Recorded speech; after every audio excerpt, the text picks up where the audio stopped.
betulkah menjadi mu'alaf itu lebih Kristen dari orang Kristen sendiri? Saudara melihat di TikTok ada judul-judul seperti itu. Saya temukan di TikTok bahwa orang-orang yang pindah dari agama Kristen menjadi Muslim, yang menjadi mu'alaf, mempunyai klaim yang bombastis.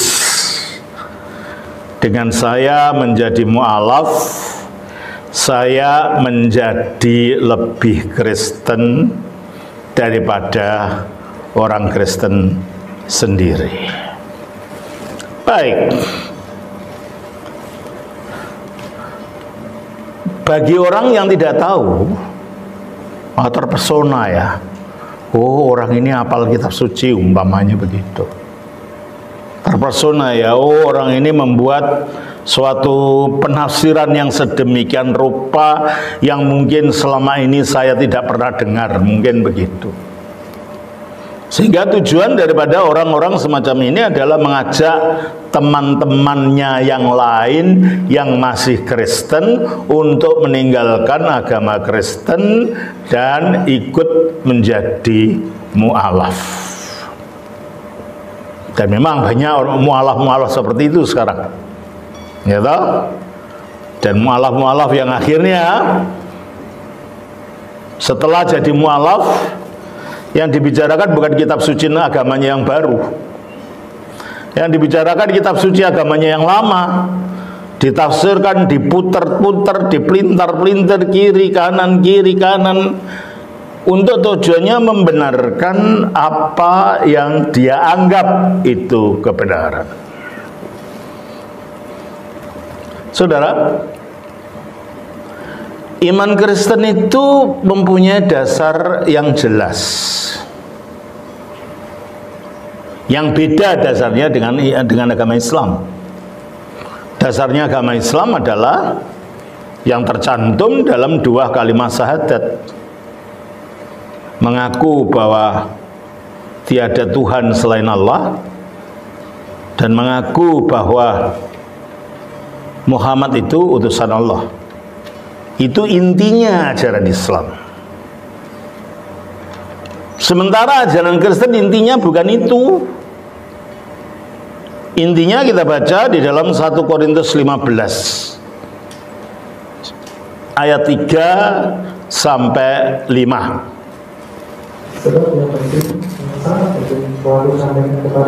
Kurang jelas suaranya. Suaranya kurang jelas. Telah aku sampaikan kepadamu, ya, yaitu apa yang telah kuterima sendiri, ialah bahwa Kristus telah mati. Kristus telah mati. Teruskan. Karena dosa-dosa kita, sesuai dengan kitab suci. Terus? Bahwa ia telah dikuburkan. Ia telah dikuburkan. Terus?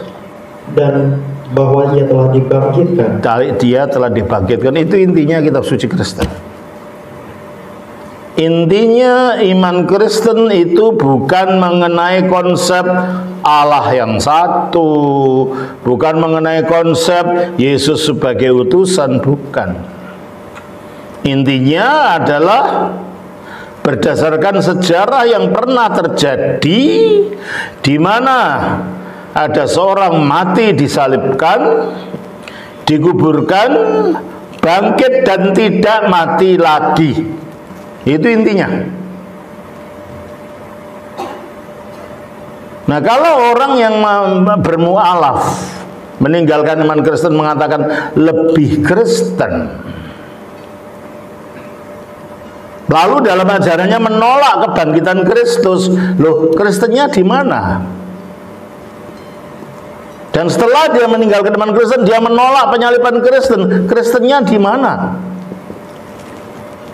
Setelah dia meninggalkan Kristen, dia menolak penguburan Kristen, Kristennya di mana?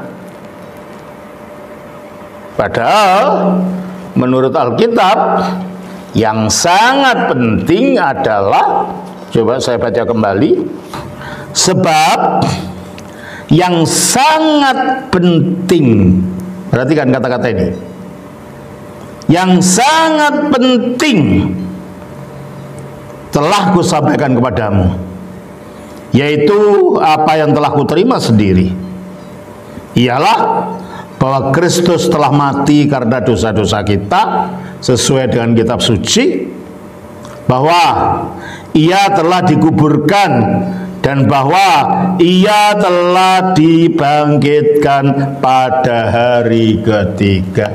Itu intinya Injil. Ketika hal ini ditolak, karena agama Islam tidak mengakui Yesus disalibkan, orang lain yang disalibkan,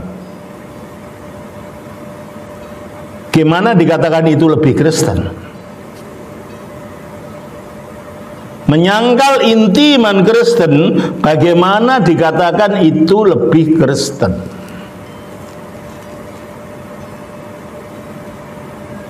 Dan akhirnya, karena intinya iman Kristen itu tidak diakui, disodorkan apa yang menurut agama Islam adalah menurut intinya, sesuai menjadi intinya. Dan para mu'alaf itu mengatakan, wah, Yesus juga mengajar begitu. Apa? Allah itu esa. Ajaran Allah itu yang esa itu bukan berasal dari Yesus, sudah ada pada zaman Taurat. Coba kita baca dalam Ulangan pasal 6 ayat 4. Dengarlah hai orang Israel, Tuhan itu Allah kita, Tuhan itu esa. Itu syahadatnya orang Yahudi dari zaman dulu sampai sekarang. Setiap kali mereka sembahyang, mereka akan mengucapkan ini: Shema Israel Adonai Elohenu Adonai Echad. Dengarlah orang Israel, Tuhan Allah kita, Tuhan itu esa. Jadi ini bukan khas ajaran Yesus, enggak. Yesus menegaskan, dia mengatakan ini terutama kepada orang-orang Farisi, yaitu salah satu aliran dalam agama Yahudi di zaman itu, yang memang inti ajaran agamanya adalah tentang keesaan daripada Yahweh ini. Coba kita baca di dalam Markus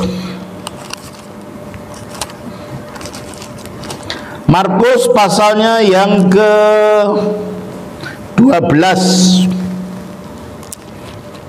ayatnya yang 28. Lalu seorang ahli Taurat yang mendengar Yesus dan orang-orang Saduki bersoal jawab dan tahu bahwa Yesus memberi jawab yang tepat kepada orang-orang itu, datang kepadanya dan bertanya, hukum manakah yang paling utama? Stop. Yang tanya ini siapa? Orang Saduki, bukan muridnya Yesus. Jadi ini bukan inti ajaran Yesus.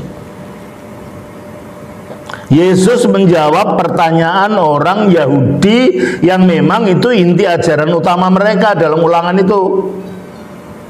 Maka dia menjawab, ya,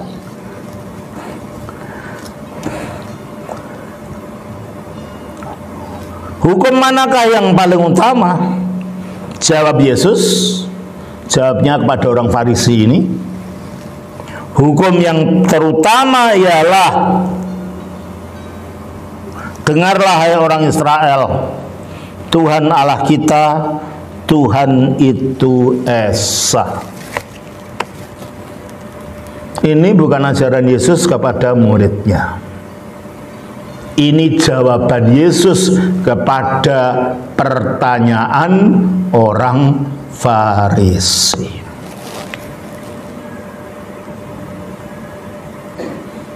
Nah, jikalau Yesus berbicara tentang dirinya kepada para muridnya, dia mengajarkannya dalam bentuk doa. Kita baca di dalam Yohanes pasal 17 ayat 3. inilah hidup yang kekal itu, yaitu bahwa mereka mengenal Engkau satu-satunya Allah yang benar, dan mengenal Yesus Kristus yang telah Engkau utus. Terima kasih. Setelah orang-orang ini mengatakan bahwa Yesus mengajarkan tauhid, Tuhan Allah kita, Tuhan itu Esa, yang sebanding dengan kata La ilaha illallah Allahu Ahad, tidak ada Tuhan, Allah itu Esa. Lalu dia mengatakan, inilah hidup yang kekal itu, yaitu mereka mengenal Engkau dan mengenal Yesus Kristus yang Engkau utus. Nah, ini kan syahadat. Dalam syahadat kan dikatakan, aku mengaku bahwa tiada Tuhan selain Allah dan Muhammad itu utusan Allah. Nah ini, nah kalau begitu Yesuslah yang mengajarkan agama Islam. Jadi kalau kita percaya kepada Yesus, cinta kepada Yesus, kita harus cinta kepada perintahnya. Apa perintahnya? Percaya pada Allah yang satu, percaya pada syahadat bahwa Allah itu yang satu itu, dan Yesus itu hanya utusannya. Kalau kita tidak hati-hati, kita terpeleset dengan tafsiran semacam itu. Mari kita lihat di dalam Yohanes pasal 17. Yohanes pasal yang ke-17 ayat yang ketiga. Demikian bunyinya. Yohanes 17 ayatnya yang ketiga.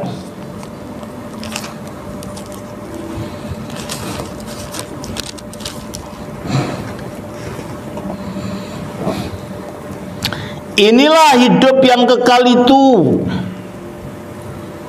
yaitu bahwa mereka mengenal Engkau satu-satunya Allah yang benar, dan mengenal Yesus Kristus yang telah Engkau utus. Berarti Allah yang benar itu satu. Yesus itu hanya utusan. Sama dengan syahadat Islam. Allah yang benar itu satu, yaitu Allah Subhanahu wa ta'ala, dan Muhammad itu utusannya. Berani ini Yesus sedang mengajar syahadat. Nah ini bahayanya. Kalau baca Alkitab, kacamatanya kitab suci agama lain. Nah ini bahaya sekali.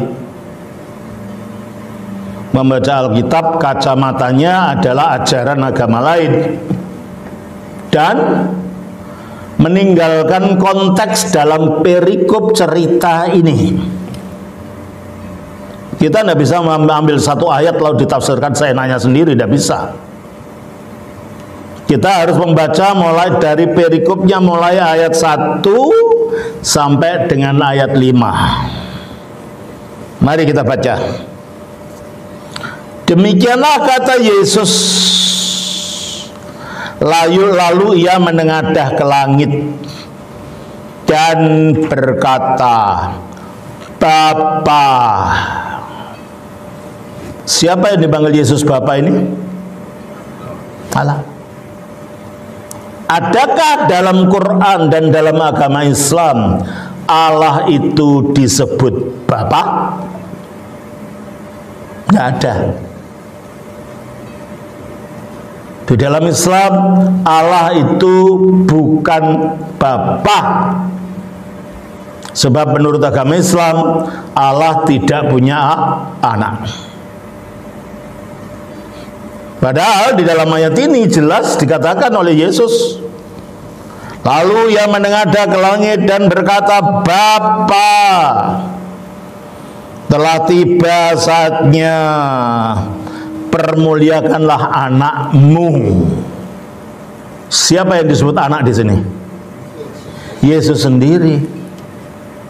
Apakah Yesus disebut anak di dalam Al-Quran? Jelas tidak. Di sini Bapa, Allah dan Yesus dinisbatkan sebagai Bapa dan Anak, yang penyebutan semacam itu bukan penyebutan Islam mengenai hubungan Allah dengan Yesus. Berarti kalau begitu, di sini ayat ini sedang berbicara tentang Allah yang berbeda. Allah bukan yang diajarkan oleh agama Islam. Ya. Supaya anakmu itu mempermuliakan engkau, sama seperti engkau telah memberikan kepadanya kuasa atas segala yang hidup. Apakah ada dalam Al-Quran Allah itu memberi segala kuasa atas memberikan kuasa atas segala yang hidup? Enggak, dia itu, Yesus itu manusia biasa, tidak punya kuasa atas segala yang hidup. Sementara dalam Alkitab ini Yesus itu diberi kuasa atas segala yang hidup. Berarti Isa yang dimaksud di dalam Al-Quran itu beda dengan Yesus yang kita baca di sini. Yesus yang kita baca di sini adalah Dia yang diberi segala kuasa atas yang hidup, sehingga sama seperti engkau telah memberikan kepadanya kuasa atas segala yang hidup, demikian pula Ia akan memberikan hidup yang kekal kepada semua yang telah engkau berikan kepadanya. Apakah ada nabi di dalam ajaran Islam yang dapat memberikan hidup kekal pada manusia yang lain? Tidak ada. Nabi itu hanya manusia biasa, sama fananya dengan manusia-manusia yang lain. Jadi Nabi tidak mungkin memberikan hidup kekal. Di sini Yesus menyatakan dirinya sebagai yang dapat memberikan hidup kekal. Padahal Allah itu yang maha kekal, Dia sumbernya kekekalan.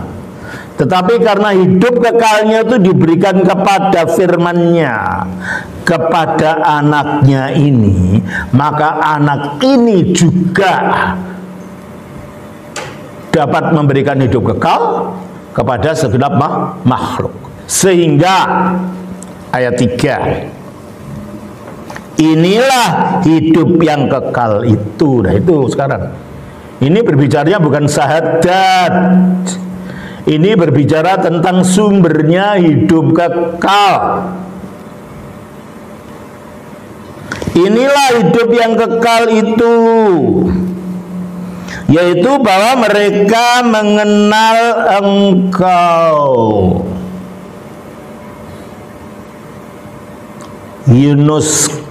Yunoskusin seh, mereka mengenal Engkau seperti seorang anak mengenal ibunya. Dari pengenalan yang begitu intim, pengenalan dengan ikatan batin yang kuat.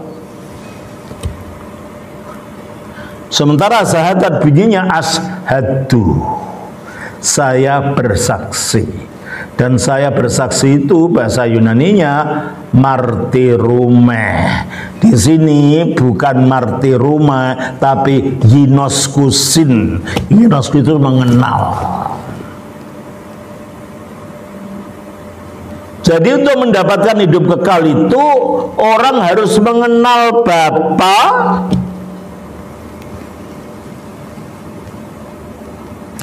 mengenal Engkau satu-satunya Allah yang benar, dan mengenal Yesus Kristus. Jadi hidup kekal datangnya dari Bapa melalui Yesus. Maka hidup kekal itu dari Bapa, mengenal Bapa dan mengenal Yesus. Yesus yang bagaimana? Yesus yang kau utus. Nah, kata engkau utus di sini pun tidak berarti seperti kalau Nabi Muhammad menjadi utusan Allah. Dipilih, diutus, ditugaskan untuk menyebarkan agama. Itu kan? Kalau Yesus tidak, ya memang diutus. Diutus dari mana? Kita baca dari Yohanes pasal 6 ayat 38. Sebab aku telah turun dari surga. Turun dari mana? Kalau dia turun dari surga, tadinya ada di mana? Adakah Nabi berada di surga? Pernah adakah Nabi itu tinggalnya dalam surga, lalu turun dari surga, diutus turun ke bumi? Ada? Tidak ada. Jadi kalau dalam Alkitab kita baca aku diutus Bapa, Bapa mengutus aku, utusan Bapa, utusannya dalam arti ini. Dari surga turun ke bumi. Utusannya bukan dalam arti dikirim sebagai rasul, bukan itu. Dia diutus artinya ya memang tadinya ada di dalam dirinya Allah. Sebagai firman-Nya Allah yang satu di dalam Allah. Pada mulanya adalah firman. Firman itu bersama-sama dengan Allah. Di mananya Allah? Ya di dalam dirinya Allah. Ketika berada dalam dirinya Allah disuruh turun, lalu mengambil kemanusiaan dari wanita Maria. Itulah artinya dia diutus ke bumi.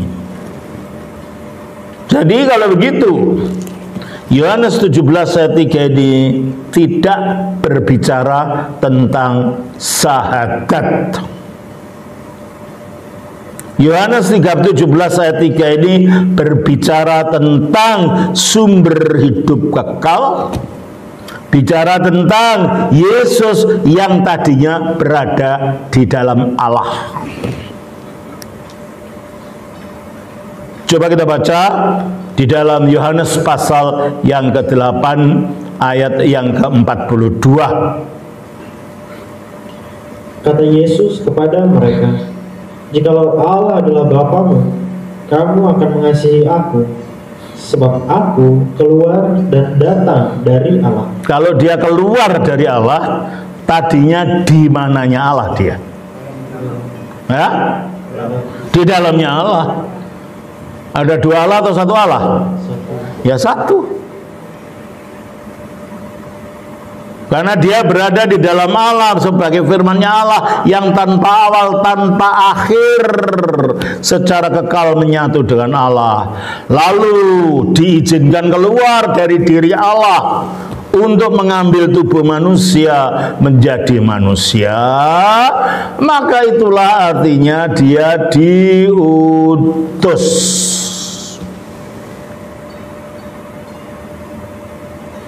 Dengan demikian Yohanes 17 ayat 3 ini bukan syahadat. Sebab kata yang digunakan bukan kata martirume, aku bersaksi, tetapi hinosko, mereka mengenal.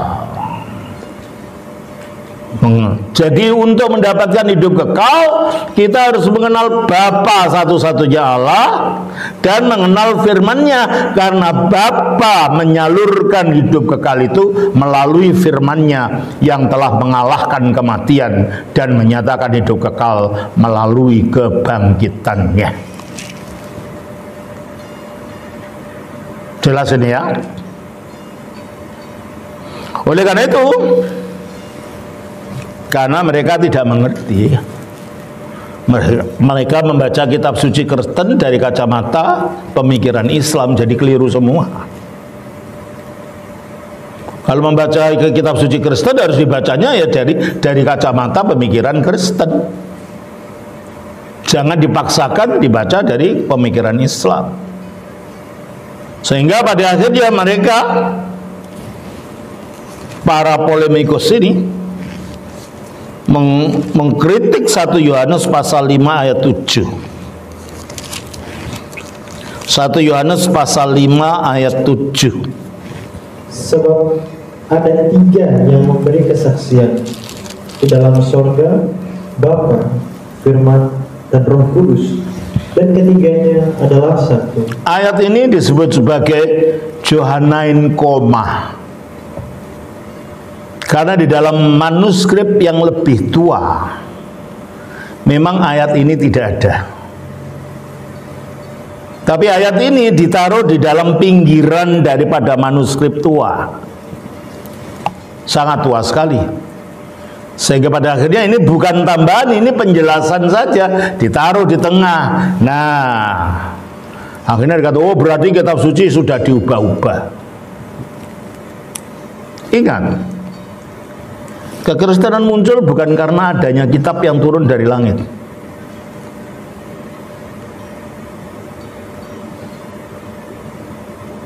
Nggak seperti Islam kan? Islam muncul karena adanya kitab yang diturunkan kepada Nabi Muhammad, namanya Al-Quran. Kekristenan tidak. Firman yang turun dari langit ke bumi adalah firman yang jadi manusia. Di dalam Islam, firman yang turun adalah kitab yang bernama Al-Quran. Di dalam iman Kristen, firman yang turun adalah anak Maria yang jadi manusia. Oleh karena itu, firman itu wujudnya orang, wujudnya pribadi. Yohanes 1 ayat 14. Firman itu telah menjadi manusia. Dari ayat 14 semuanya. Firman itu telah menjadi manusia. Firman itu telah menjadi manusia, bukan menjadi buku. Firman itu telah menjadi manusia. Hidup sebagai manusia, melakukan macam-macam mukjizat, memberikan macam-macam pengajaran. Akhirnya ditangkap, dihukum salib, dikuburkan, bangkit, dan naik ke surga. Peristiwa kehidupan firman yang jadi manusia inilah yang menjadi inti pemberitaan para rasul awal itu. Mereka tidak membawa Alkitab, oh di Matius pasal 5 ayat 1. Oh Matiusnya aja belum ditulis kok. Apa yang akhirnya menjadi kitab perjanjian baru? Yang ditulis pertama adalah surat 2 Tesalonika, bukan Injil Matius. Dan ditulisnya kira-kira tahun 58 Masehi. Itu baru ditulis, belum dikumpulkan jadi kitab. Berarti awalnya kekristenan itu disebarkan secara lisan. Bukan ada buku yang sudah ada pasalnya, ada ayatnya. Tidak. Disebarkan secara lisan, dan ajaran lisan ini akhirnya sebagian untuk tujuan-tujuan praktis ada yang dituliskan dalam bentuk surat-surat, dalam bentuk Injil-Injil, dalam bentuk kisah-kisah kehidupan para rasul. Baru kemudian itu jadi buku yang tersebar ke sana kemari, belum dijadikan buku. Itu baru jadi buku ketika pada tahun 150-an ada seorang pengajar ajaran sesat Gnostikisme yang percaya Allah itu ada dua. Allah yang pertama itu Allah yang buruk, jahat, yaitu Allah yang mengilhami perjanjian lama, dan itu Allahnya orang Yahudi. Allah yang kedua adalah Allah yang baik, yang berwujud roh, dan itulah Bapaknya Tuhan Yesus Kristus. Nah, Allah yang buruk inilah yang memberikan tubuh jasmani, sehingga kita yang tadinya berwujud roh itu terjebak oleh tubuh jasmani yang menimbulkan kejahatan. Oleh karena itu Yesus tidak mungkin betul-betul datang sebagai manusia, sebab dia datang ingin melepaskan kita dari tubuh manusia ini dengan pura-pura jadi manusia, dengan kelihatannya saja jadi manusia. Atas dasar inilah akhirnya Marcion mengatakan, kalau gitu orang Kristen tidak boleh membaca kitab suci Yahudi, dan apa saja yang mengandung keyahudian ditolak oleh Marcion. Sehingga pengikutnya tidak membaca Perjanjian Lama, tidak pula membaca Injil-Injil yang ada unsur Yahudinya. Inilah Injil Yesus Kristus, anak Daud, anak Abraham. Nah, itu Yahudi dibuang. Injil Yahudi Matius dibuang. Markus kan ponaknya Barnabas, anaknya Maria, kan orang Yahudi. Oh, berarti tulis orang Yahudi, buang. Injil Yohanes, Yohanes kan orang Yahudi, dan dalam tulisannya mengatakan firman jadi daging, firman jadi manusia. Wah, itu kan buruk, dibuang. Akhirnya Marcion membuang Injil Matius, Markus, dan Yohanes. Dan ini menunjukkan bahwa ketiga Injil ini sudah ada paling tidak sejak tahun 150. Berarti kalau ada orang mengatakan Injil kita ini diubah-ubah, diubahnya di mana, kapan, oleh siapa, untuk alasan apa? Karena pada awal sekali itu sudah ada Injil ini yang mau dibuang oleh Marcion. Sehingga akhirnya Marcion hanya menerima Injil Lukas. Karena Lukas itu bukan orang Yahudi, dia orang Yunani. Tetapi meskipun Injil Lukas ini diterima oleh Marcion, tapi bagian depan Injil Lukas dibuang. Kelahiran Yesus, tidak mungkin dia lahir punya tubuh.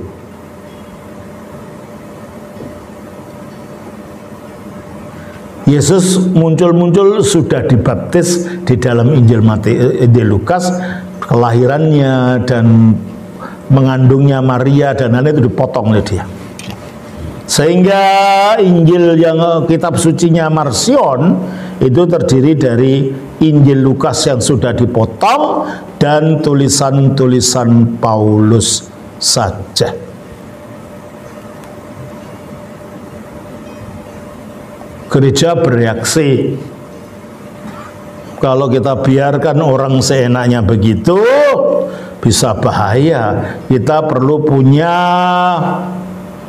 standar kitab suci yang harus jadi pegangan gereja, dan disitulah akhirnya ada standarnya.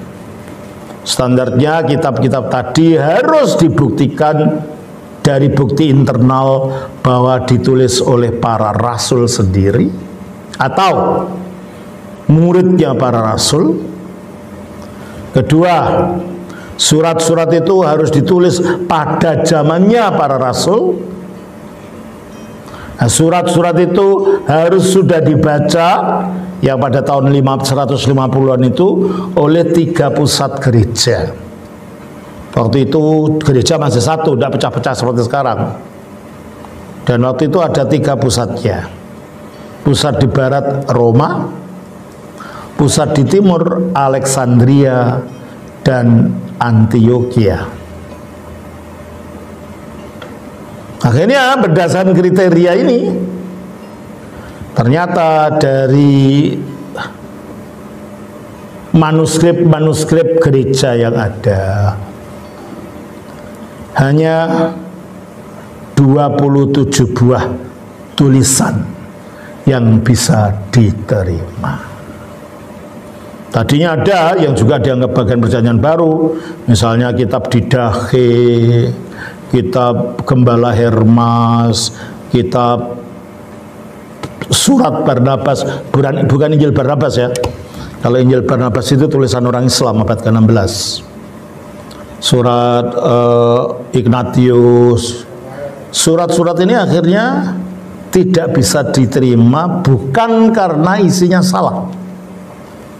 Surat-surat tidak bisa diterima karena waktu itu sebagian dari surat-surat ini hanya dibaca dari salah satu pusat. Umpamanya surat Barnabas itu hanya dikenal di gereja Alexandria di Mesir. Gereja Roma dan gereja Antiochia tidak kenal surat itu, sehingga tidak bisa masuk.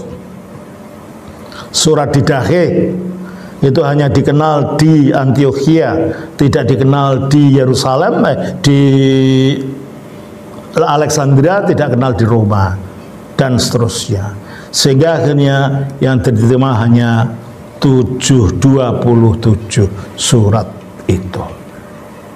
Jadi kalau begitu tidak ada Injil itu sudah diubah-ubah. Yang ubah siapa? Yang orang yang menuduh mengubah Injil, tanyakan yang ubah siapa, sebut namanya. Kalau orang, kalau lembaga apa yang mengubah? Ngubahnya tahun berapa? Di mana diubahnya? Untuk tujuan apa? Apa mungkin itu bisa diubah? Dikumpulkan di mana gitu? Kitab suci pada zaman itu sudah mulai diterjemahkan dalam bahasa Latin, bahasa ini, bahasa itu. Apa tidak muskil mau dikumpulkan dengan gerobak, ditaruh di atas lapangan gitu? Lalu menyewa ahli bahasa untuk mengubah tempat yang sama yang harus diubah, sangat mustahil sekali.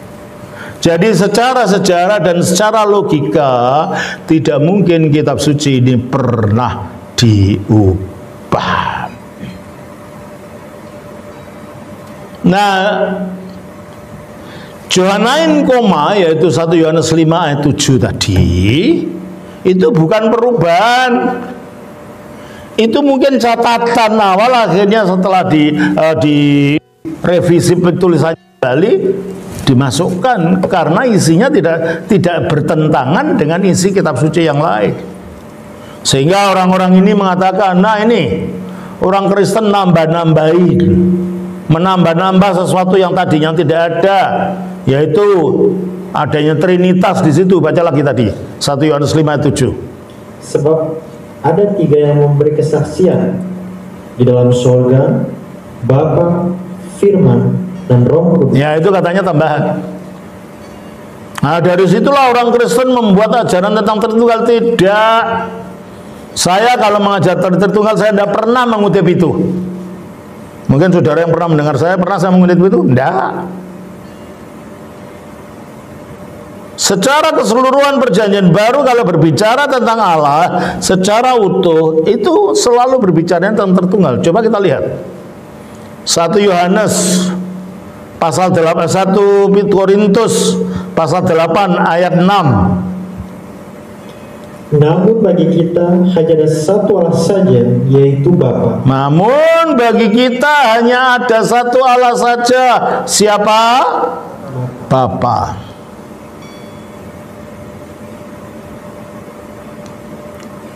Yohanes pasal yang ke-8 ayat 42. Kata Yesus kepada mereka, jikalau Allah adalah Bapamu. Jadi Allah itu apa? Bapa, tetap Bapa. Yesus juga mengatakan yang sama. Terus kamu akan mengasihi aku, sebab aku keluar dan datang dari Allah. Nah, ya. Yesus mengaku dirinya keluar dari Allah. Ada 2 Allah atau 1 Allah? Berarti ada Bapa dan ada anak yang keluar dari Bapa. Ini bukan dari Yohanes tadi kan?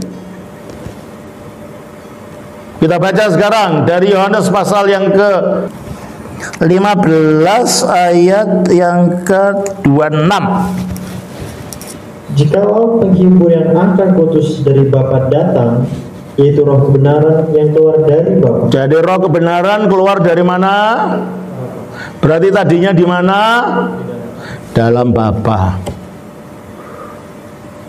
Firman atau anak keluar dari mana? Berarti tadinya di mana? Allah yang satu itu siapa? Bapa. Berarti ada Bapa, Firman, Roh Kudus yang berada di dalam satu Bapa ini. Jadi tanpa ayat itu tadi tetap aja Allah itu Tritunggal. Jadi kalau mereka mengatakan itu tambahan, kemudian kata orang ini, loh buktinya enggak? Buktinya bahwa firman Allah tetap ada di dalam Bapa, rohnya Allah ada dalam Bapa. Tritunggal itu bukan ajaran tambahan di tahun abad kemudian. Tritunggal juga bukan ajaran Paulus, sebab itu dikatakan oleh Yesus. Coba kita baca kembali. Yohanes 15 ayat yang ke-20 15 ayat 26. Jikalau penghibur yang akan kuutus dari Bapa datang, yaitu roh kebenaran yang keluar dari Bapa. Jadi roh kebenaran keluar dari siapa? Bapa. Pasal 8 ayat 42. Kata Yesus kepada mereka, jikalau Allah adalah Bapa. Siapa Allah itu? Bapa. Terus kamu akan mengasihi aku, sebab aku keluar dan datang dari Allah. Jadi menurut Yesus siapa Allah itu? Bapa. Dia keluar dari mana? Dari Bapa. Rohnya keluar dari mana? Dari Bapa. Ini bukan ajaran Paulus. Ini ajaran Yesus sendiri. Bahwa di dalam diri Allah yang satu, yaitu Bapa itu ada firman-Nya yang kekal, yang disebut anaknya, dan ada rohnya yang kekal, yang disebut Roh Kudus. Jadi menjadi mu'alaf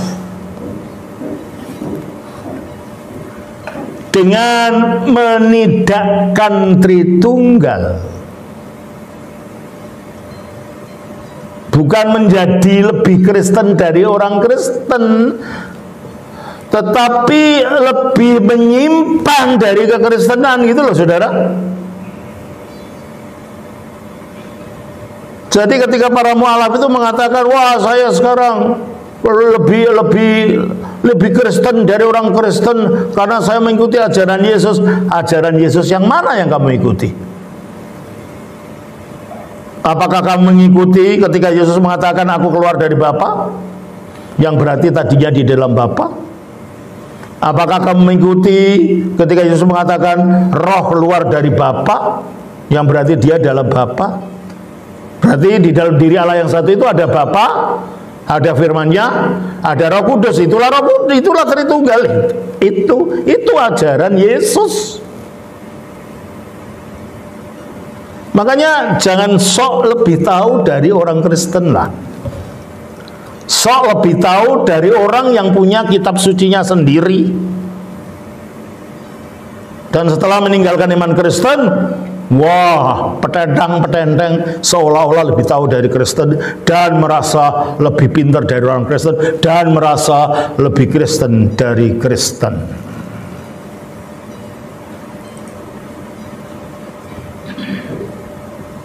Jadi kalau mereka mengatakan Yesus itu utusan, betul. Di Alkitab ada tulisan Yesus itu diutus oleh Allah, betul. Tapi diutusnya itu keluar dari dalam diri Allah, turun ke bumi. Diutusnya itu bukan diutus diangkat jadi utusan untuk menyebarkan kitab, bukan. Coba kita baca lagi itu Yohanes pasal yang ke 6 ayat 38. Sebab Aku telah turun dari surga. Aku telah turun dari surga. Mana ada nabi turun dari surga? Aku telah turun dari surga. Mana ada rasul turun dari surga? Aku telah turun dari surga. Mana ada utusan turun dari surga? Bukan saja dia turun dari surga, aku keluar dari Bapa. Jadi tadinya ada di dalam Bapa, keluar, lalu turun, lalu masuk ke dalam perutnya Bunda Maria, mengambil benih kemanusiaan, lahir wujud manusia. Jadi kalau kita potong pada diutus saja, dan kita tidak melihat hal-hal yang lain, kita akan lebih mudah diselewengkan dengan mereka mengatakan orang yang mu'alaf itu lebih Kristen daripada orang Kristen. Jawaban kita, Anda keliru. Sebab Alkitab tidak mengatakan begitu.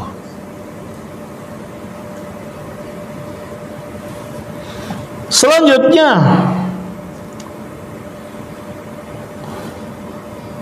saya menjadi mu'alaf ini lebih Kristen dari orang Kristen. Karena apa? Karena Yesus disunat, orang Kristen tidak disunat.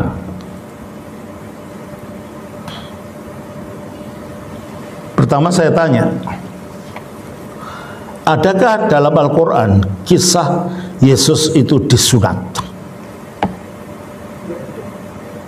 Ada? Nggak ada. Dan adakah perintah Yesus yang mengatakan, hei kamu pengikutku semua, nanti kamu sunat semua ya? Ada perintah itu? Tidak ada. Yesus disunat bukan karena perintahnya. Yesus disunat karena dia masih bayi. Umur berapa kalau orang Yahudi disunat? 8 hari. Berarti yang menyunatkan siapa? Ya ibunya. Bukan karena perintah Yesusnya. Coba kita baca Imamat pasal 12.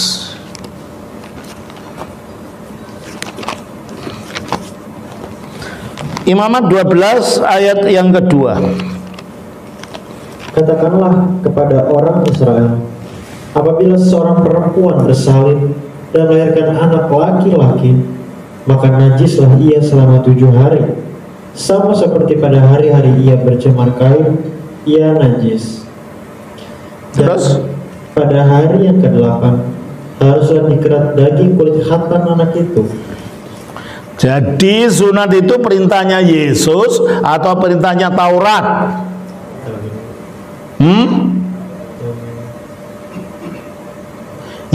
Sunat itu perintahnya Yesus atau perintahnya kitab Taurat? Kitab Taurat. Imamat itu bagian dari kitab Taurat. Jadi kalau Yesus itu disunat bukan karena dia merintahkan ibunya, bu, sunat saya ya. Anak umur 8 tahun gimana, 8 hari bagaimana bisa minta disunat? Jadi sunat itu bukan perintah Yesus. Dan ketika Anda merasa dengan menjadi mu'alaf seolah Anda disunat, maka Anda mengikuti Yesus. Bukan, Anda mengikuti Bunda Maria. Sebab yang menyunat Yesus adalah Bunda Maria, bukan Yesus sendiri. Jadi Anda tidak lebih Kristen dari orang Kristen karena Anda mengikuti bunyinya kitab Taurat. Tidak ada perintah dalam Alkitab Yesus mengatakan, kalau kamu ikut saya, kamu harus disunatkan. Tidak ada perintah itu. Terus ada lagi yang mengatakan, saya menjadi mu'alaf, saya lebih Kristen daripada orang Kristen. Kenapa? Yesus melarang orang makan babi, Kalian orang Kristen kok makan babi? Yesus itu tidak pernah melarang apa-apa soal makanan. Anda meloncat ke kitab Taurat lagi, lalu diatribusikan kepada Yesus. Yang menyuruh orang tidak makan babi itu kitab Taurat, bukan Yesus. Kita baca Imamat pasal 11.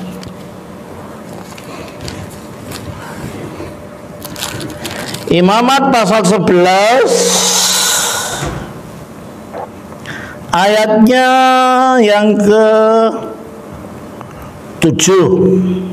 Demikian juga babi hutan, karena memang berkuku belah, yaitu kukunya bersela panjang, tetapi tidak memamah biak, haram itu baginya. Nah, ini kitab sucimu mengatakan haram makan babi, kok kamu makan babi? Kamu pelanggar hukumnya Allah. Tunggu dulu. Sebelum babi disebutkan apa ini ayat 4? Tetapi inilah yang tidak boleh kamu makan, dari yang memamah biak atau dari yang berkuku belah, unta, karena memang loh, di negara Arab itu unta itu salah satu makanan enak loh. Betul? Malah diizinkan orang katanya untuk obat minum kencing unta. Oh. Makanya sebelum menunjuk orang tuh lihat dirimu sendiri. Kamu juga makanan-makanan haram. Menurut Imamat, unta itu makanan haram. Tapi kamu nunduk-nunduk orang Kristen makan babi, makan haram. Kamu juga makan makanan haram. Karena dalam hukum Taurat, unta itu sama haramnya dengan babi. Toh kamu makan unta, bahkan kamu minum kencing unta untuk obat katanya. Jadi kalau begitu tidak berhak. Kalau saya sering kadang-kadang di belakang bak truk gitu, sesama setan tidak boleh saling mendahului.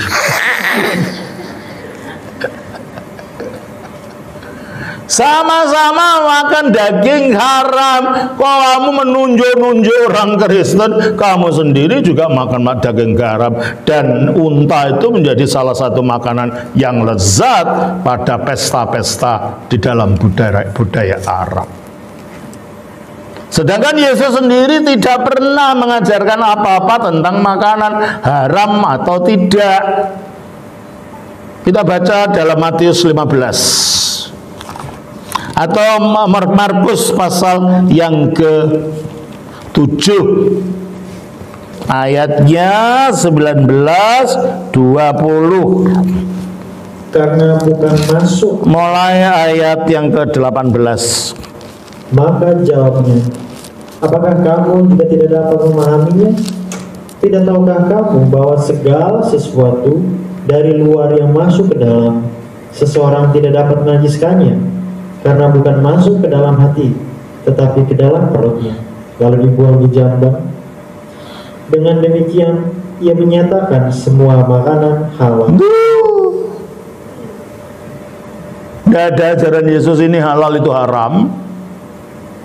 Malah Yesus dalam Alkitab mengatakan, dengan demikian ia menyatakan semua makanan halal. Anda tidak lebih Kristen dari orang Kristen.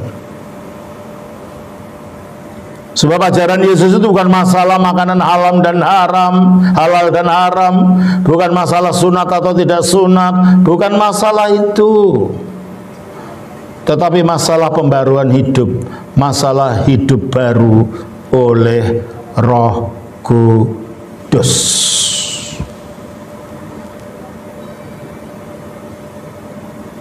Oleh karena itu,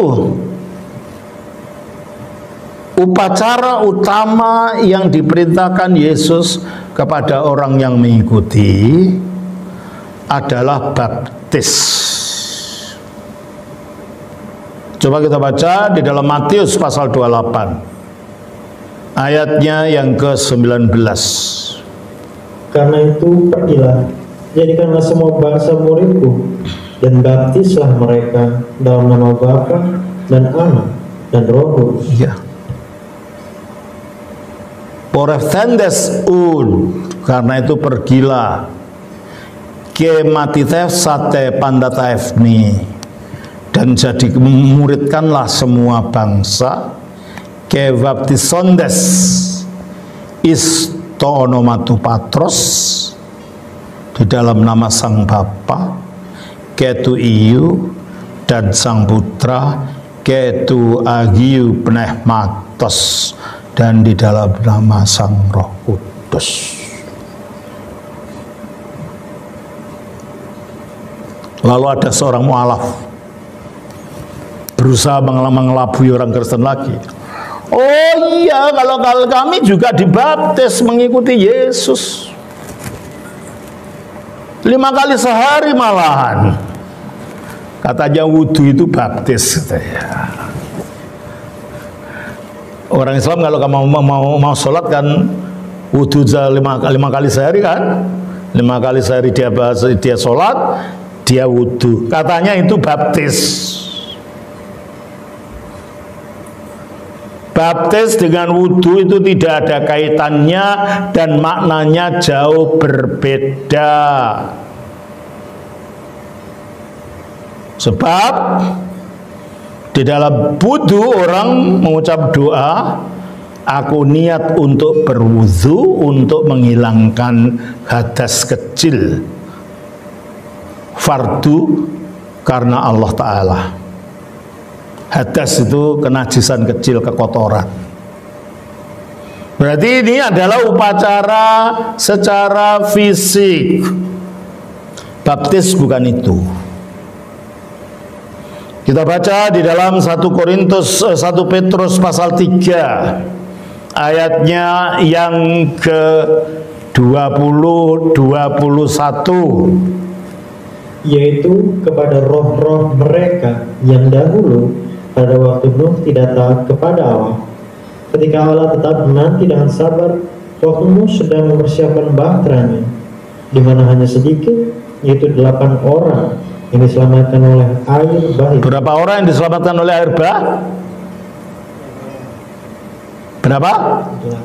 8 orang.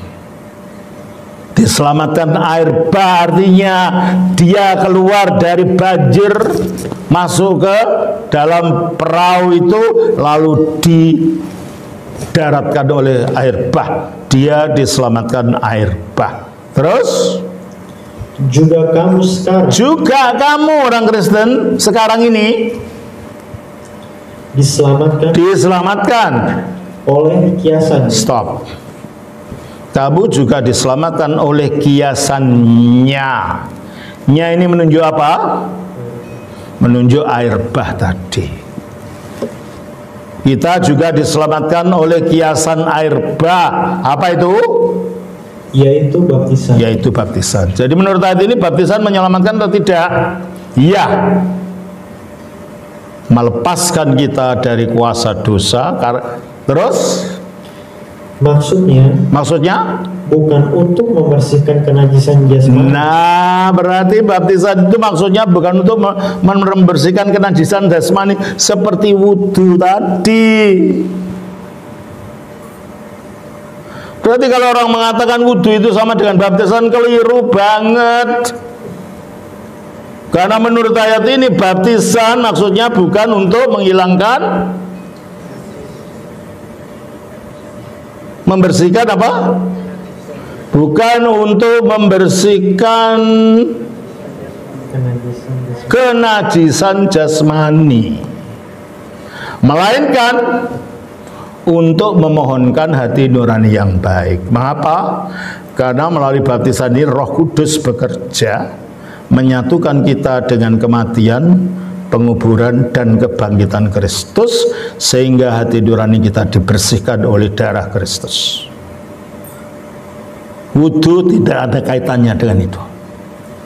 Maka dikatakan dalam ayat ini bukannya untuk membersihkan kenajisan jasmani, melainkan untuk memohonkan hati nurani yang baik kepada Allah oleh kebangkitan Yesus Kristus, karena baptisan itu menyatukan kita dengan kematian Kristus oleh penyalibannya, dengan penguburan Kristus di dalam kuburan, dan dengan kebangkitan Kristus, sehingga kita menerima hidup baru, hidup kebangkitan itu. Wudu itu apa kaitannya dengan kebangkitan Kristus? Wudu itu apa kaitannya dengan kematian Kristus? Wudu itu apa kaitannya dengan kematian Kristus? Orang kematian, kebangkitan, dan penyalibannya jadi tentang gimana wudu bisa menyatukan orang dengan baptisan. Berarti kalau begitu, ya memang orang Islam tidak pernah dibaptis, sebab wudu itu bukan baptis. Padahal baptisan itu menyatukan kita dengan kematian, penguburan, dan kebangkitan Kristus. Coba kita baca di dalam Roma pasal yang ke-6 ayat 3 dan 4. Atau tidak tahukah kamu bahwa kita semua yang telah dibaptis dalam Kristus telah dibaptis dalam kematiannya? Telah dibaptis iston tanaton naftu, masuk ke dalam kematian dia, manunggal dengan kepada kematian dia. Terus dengan demikian kita telah dikuburkan bersama-sama dengan dia. Nah, kalau penguburannya Kristus itu mengalahkan kuasa iblis, dengan kita dikuburkan dalam baptisan oleh kuasa Roh Kudus, kita juga dilepaskan dari kuasa kegelapan itu. Terus bersama-sama dengan dia oleh baptisan dalam kematian, supaya sama seperti Kristus telah dibangkitkan dari antara orang mati oleh kemuliaan Bapa, demikian juga kita akan hidup dalam hidup yang baru. Kita akan hidup dalam kebaharuan hidup, bahasa aslinya, yaitu hidup kebangkitan tadi. Jadi baptisan itu bukan hanya simbol, bukan hanya untuk membersihkan kotoran jasmani. Baptisan itu misteri yang menyatukan kepada karya Kristus, karya kematiannya yang mengalahkan dosa, karya penguburannya yang mengalahkan iblis, dan karya kebangkitan yang mengaruniakan hidup yang kekal. Baptisan tidak memberikan itu semua. Baptisan wudu tidak memberikan itu semua.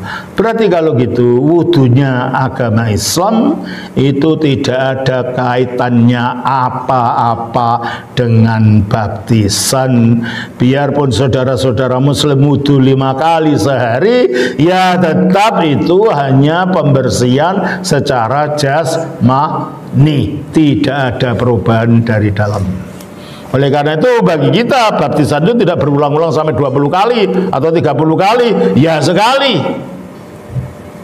Sebab tujuan baptisan adalah penyatuan kita dengan kematian dan kebangkitan Kristus. Jadi saudara, menjadi mualaf tidak orang menjadi lebih Kristen, enggak.